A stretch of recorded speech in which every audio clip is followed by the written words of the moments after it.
Иду в поле, звонят колосы, родных дней живые голосы. Барановіцкі раён ужо шмат гадоў не парушае традыцыю намалочваць не менш за 100 тысяч тонн збожжа. А ў 2015 годзе нават паставіў рэкорд і атрымаў ураджай у 200 тысяч тонн. Сёлета найбольшы ўклад у раённы каравай унеслі хлебаробы гаспадарак птушкафабрыка «Дружба» і «Крошын». Менавіта на адным з крушынскіх палёў і прайшлі ўрачыстасці з нагоды 100-тысячнага намалоту. Хлебароба павянчаў старшыня барановіцкага райвыканкама Василь Хвацик. Молодцы ребята, конечно. Все поработали на славу, хоть и трудно, где-то и погода подвела. И я думаю, что это только средина. Мы сегодня только 61% убрали. Намолот еще будет. Я думаю, что он будет выше прошлогоднего, этот намолот. Где-то порядка 150 тысяч тонн мы соберем зерна.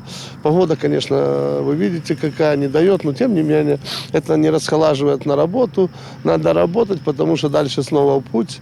Надо сеять, уже рапс надо сеять, готовить площадь, убирать соломы. Свята, конечно, не абышлося без уручэння сімвалічных стапоў каравая новага ўраджаю і ўшанавання тых, чыімі намаганнямі гэтае збожжа было убрана. Солнце светит у ваша кеса, отвечуем от щирого сердца. Сярод перадавікоў старшы камбайнер Андрей Шиманец, які ў Крушыне намалаціў больш за ўсіх 1700 тонн зерня і рапса. 10-й сезон я уже на комбайне, не впервой. Стараемся все убрать без потерь. Урожай хороший в этом году, может даже лучше прошлого сезона. Будем надеяться, что уберем все вовремя. Дарэчы, у Крушыне ўжо ўбралі больш за 17 тысяч гектараў збожжа, сярэдняя ўраджайнасць склала 58 центнераў з гектара.